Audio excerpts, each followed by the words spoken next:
Hello, Yo, yo, Mr. Prince. how you doing, my brother? Doing great, sir. How are you?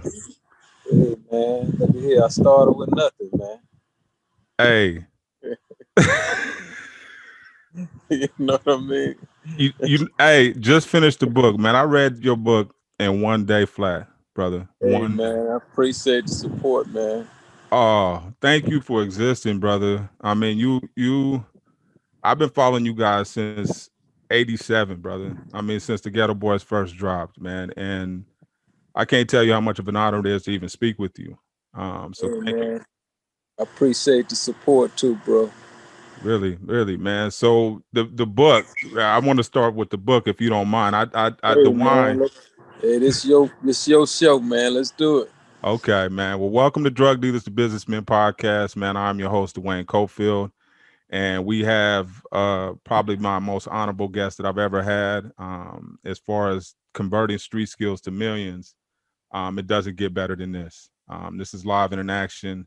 If you haven't picked up the book, The Art and Science of Respect, go get it now. I'd like to introduce my audience to Mr. James Prince, CEO of RapALot Records, and also CEO of Loyalty Wines, which is his new venture, and we'll get into that as well. Mr. Prince, welcome.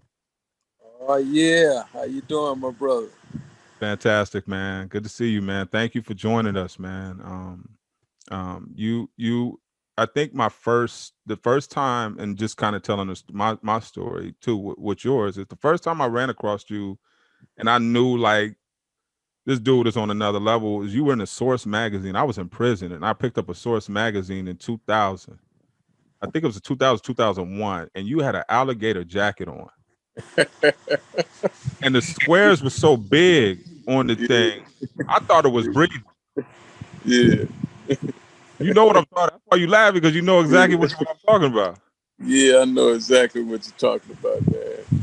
Yeah, So I had a few of those. You know what I mean? So yeah, I still have them. You know, some of them things you throw away, and some things you keep as collectors.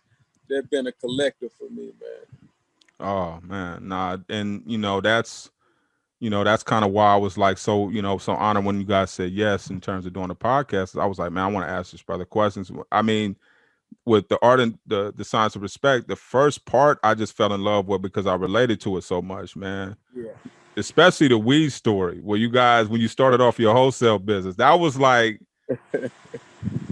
but talk to us about that. Talk to us about starting off. How did you know, like at that young age, that you was, you were leader, you were leadership material, you were a boss? How did you know? Because it seemed like you already knew. Yeah, it's something that was existing in me, man, at 8, 9 years old. That's unexplainable, and what it was almost like a spirit that was up on me at such a young age where I felt like I had to be the one to break the poverty curse where my family was concerned because, I witnessed struggle all of my life. I witnessed poverty. I witnessed pain, when it came to bills and just in life, period. And at a young age, I felt like I'm going to be the one who's going to make a difference. You know what I mean? I'm going to take all of this up on my shoulder and I would speak this to my mother. I would speak this to my grandmother. I'm gonna be a millionaire. You know what I mean? That's like bold words and different things at such a young age, and I believe that. Even at that age. So I believe it so strongly until it was something that I was willing to die for. You know what I Mm. mean? Like this has to come to fruition, or I'm not gonna be here. So, I just had to like figure out how to organize myself and structure myself properly to bring these type of dreams to fruition. Hmm. And that structure, man, that you speaking of, you talk about that a lot in the art of science of respect, because you talk about how you navigated. I mean, I think one of the coldest parts for me, and I mean, I remember there's a quote in there where you talk about being bold too, and how that's made you who you are today. But talking about street skills, how did you apply the street skills to start transitioning them into business? Um, You know, my belief, man, and street guys, we're some of the most brilliant people in the world. If most of them will believe in themselves to the extent where they would apply their gifts in corporate America, they'd be some of the greatest CEOs and greatest entrepreneurs you ever dreamt of. You know, it's just a process of really coming to the extent where you say, okay, I'm gonna give this a try, and I'm gonna give this a serious try. You know what I mean? I'm gonna exercise the same hustle, those same work ethics that I have hustling on the street into corporate America. And if one ever build themselves up, you know, to do that, man, the reward is second to none. And me myself, it came to that extent in my life where, you know, I got tired of being about the moment. I want to be about a movement, which simply means that I wanted to chase longevity. You know what I mean? I had kids, but I understood that if I keep campaigning in the arena where I was campaigning, I wasn't gonna be there to raise my kids. I possibly wouldn't even be on the planet Earth. So, you know, when I put that on the scale, it outweighed any of that tremendously, man. And all of those powers and that energy caused me to say, let me exercise my hustle in corporate America. Hmm. And that's, and that's, I think, from the transition, we talk about that all the time. It's that pivotal moment, right? That moment where you say, you know what, I can't do this, but am I ready for this yet? That's how did you develop that confidence? Because I read in the book that you sold everything. The Benzes went, everything went, and you just put everything down on the rap game. And that's a gamble. Yeah, yeah, no, it's a big gamble, it's a big risk. But I also knew that I was playing on a $1 million playing field and it was a big reward. So, you know, that was my goal. You know what I mean? I wanted to be a millionaire and I wanted to be here to spend it. You know, of course, you know, and I'm not saying I became a millionaire before I became a millionaire.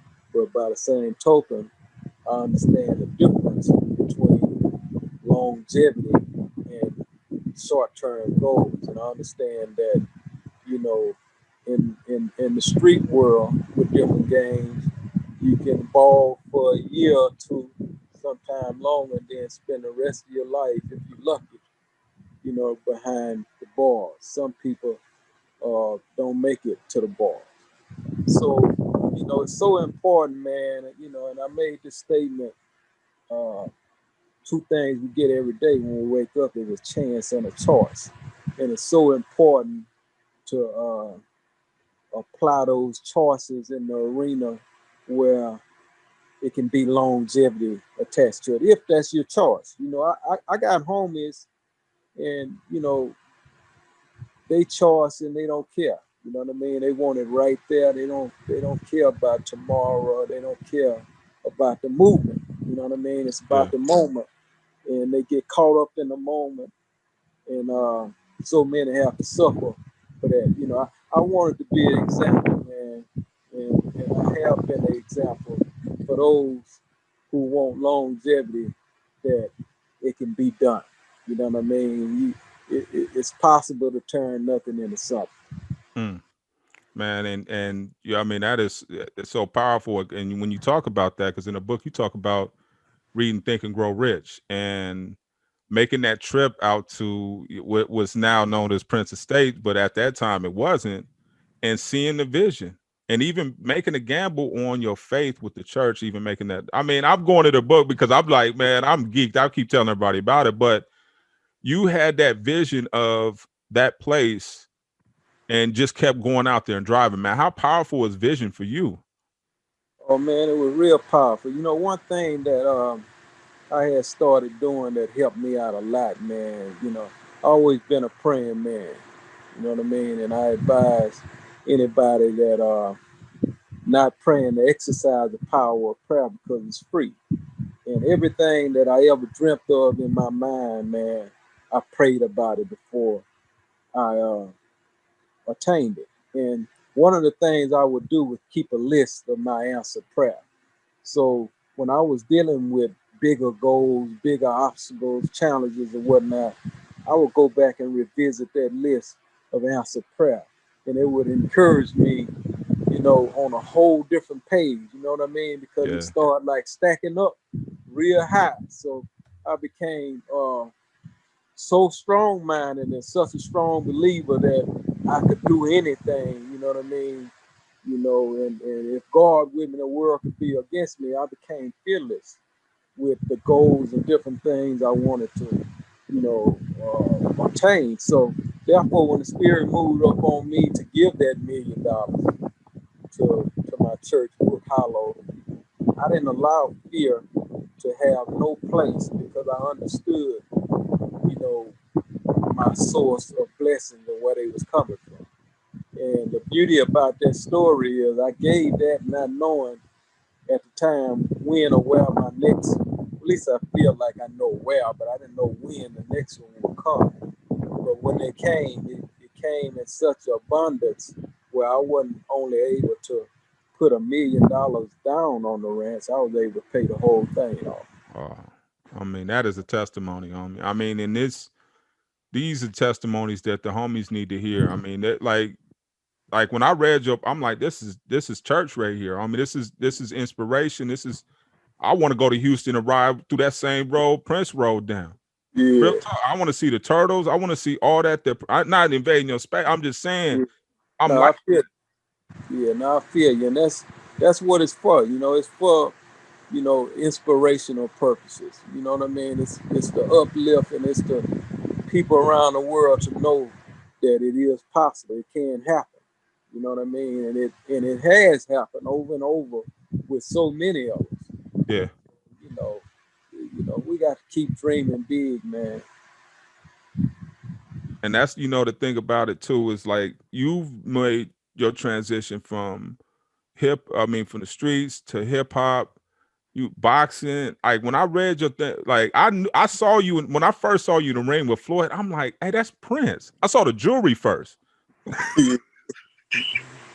I Yeah, saw the jewelry. I'm like, oh, Prince in the boxing. I'm like, damn. And it was just like it just expanded my thought process. Like, oh, we can do whatever then. yeah, yeah. And the beauty behind that story, the feds, man, was after me so tough until they was like really affecting my music business. You know what I mean? In a way, because they was harassing. They want to kill me. The people was like they had turned the volume all the way up on me. So I had to like diversify my portfolio. I had to let them know you're not dealing with no fool. You're not dealing with no one dimension individual. And that's when I decided to go into boxing. And the next thing they know, I popped up with Floyd Mayweather in their living room with their family, and they like, there this nigga go again. I knew I said that like that just was so much inspiration for me, man. And then the more I found out about it, I had a family member that was in Houston. He's like, man, I was like, man, he's like, Jay run the whole thing, man, period. Nothing else to say about it. And he was like, man, he got cattle. I was like, what? And I Yeah, and I read that in a book that, when you made that investment, it came making money. And you yeah, made more money off of hay than weed. yeah. I had no idea, man, that where I'm from. I thought if you make money off grass, it had to be weed. But let me tell you something, man. That hay business, man, is one of the best business. Hey, they want to feed the horses and the cows, man. And you think about that with livestock, we eating beef and all that every day. So Oh, yeah, yeah, yeah. So you now you've made the transition. I mean, I've authored that. Like I said, I'm gonna keep saying it because I'm pushing it everywhere I go. I was even talking to my students about it today too, about this, and they knew about you too, man. So but how did you make the transition into looking at the wine industry? Because that's super lucrative, but I imagine there are roadblocks as well, right? yeah, yeah. It's a lot of politics with everything where a lot of money is concerned. But you know, personally, I saw a doctor by the name of Dr. Red Duke in Houston on a show that would come on in the evenings. He's a surgeon.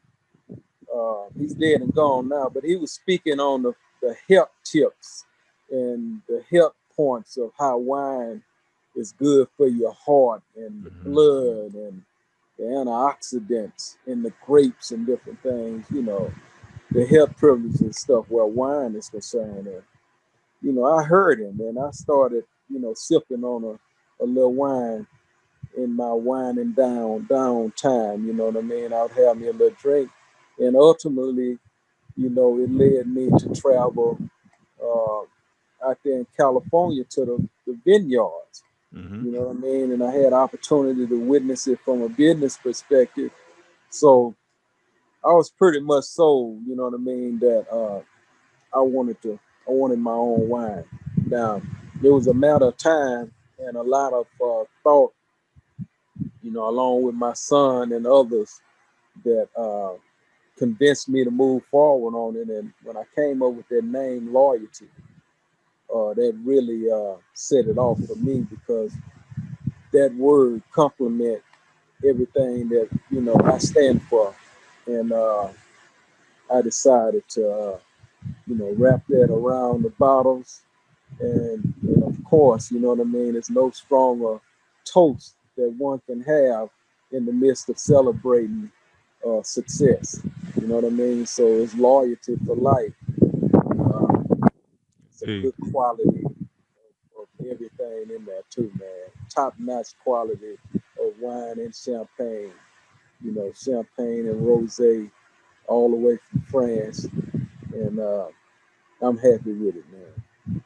I'm excited for you, brother. I'm like, when I was looking through it in terms of the design, the bottle label design, you sell them in, I think they in 3 packs, correct? You're doing them in 3 packs? Yeah, we're Uh, gonna do them however they want okay, man. them.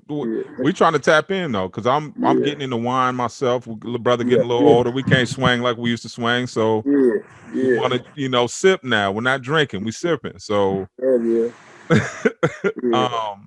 so it's. I know you can order online. Is it? Are you guys in stores just yet? Yeah, we're gonna be in stores the 21st.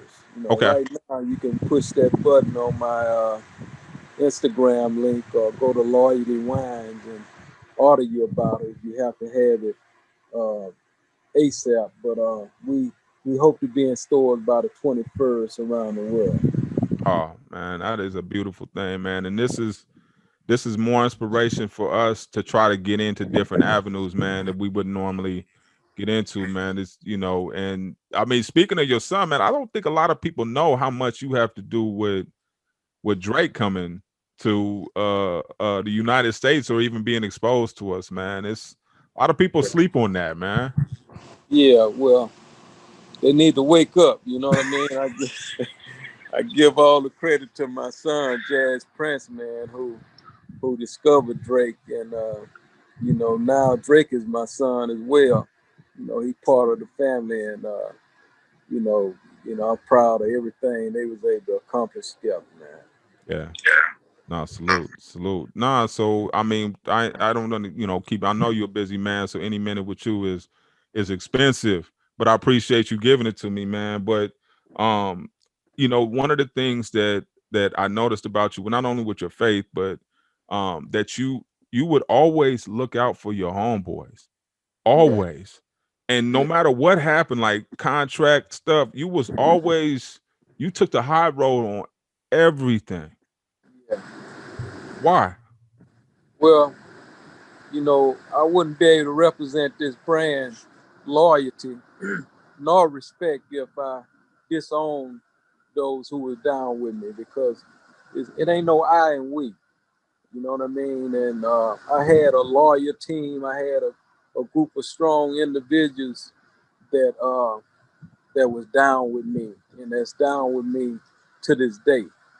You know what I mean? So when I use these words, respect and loyalty, it's coming from a place where blood, sweat, and tears was involved. You know what I mean? It's like a real deep thing to me, and that's why I say snitches may get sick if they drank this here loyalty brand. You know what I mean? Because you know, Don't start throwing up. Don't go. yeah, Yeah, you know what I mean. Pray for you. I don't want them to be able to swallow this, because they unworthy. But man, Indeed. it's heavy, man. It's heavy. Indeed, man. You are showing us the way, man. You are definitely showing us the way, man. How to tell our story, how to expand beyond just what we think we limited to. I Yeah, love the way you treat your family, man. I love that you're a family man and family comes first. yeah, That's a huge part of the reason why I follow you. And the more I talk to these younger people, they want to follow brands that matter, that have meaning, yeah, and that have a story behind them. And your story yeah, is tremendous, man. yeah. Appreciate it, bro. Oh, thank you for, everything that you're doing, man. Do you have any words? Like, what would you tell the homies to try to do? How can they get part of the movement, that you on? Yeah. Hey, man, read my book. You know what I mean? It's a true saying, man. If you want to hide something from a brother, put it in the book. You know what I mean? And Yeah, and we got to change that. You know what I mean? We got to yeah, change, and we have to be inspired. I want people to read my book because I want them to be inspired in a way where they see themselves. mm-hmm. Don't read it and become envy or jealous, but be inspired and execute, what I mean, some of the wisdom, knowledge, and understanding that I'm sharing. So Yeah, start there, and then that should be like gasoline on your own dreams. You know what I mean? Whatever you have envisioned, whatever you dreaming, you know, it can be done, man. It can be done. And you know, I have to add these last 2 points. Educate yourself. You know what I mean? And reading is a major part of educating yourself, man. I can't even begin to explain how reading like took my hustle to a whole different level, man. mm, You know what I mean? It took my hustle. And I had no idea because I was a dude that didn't care about opening a book up to read.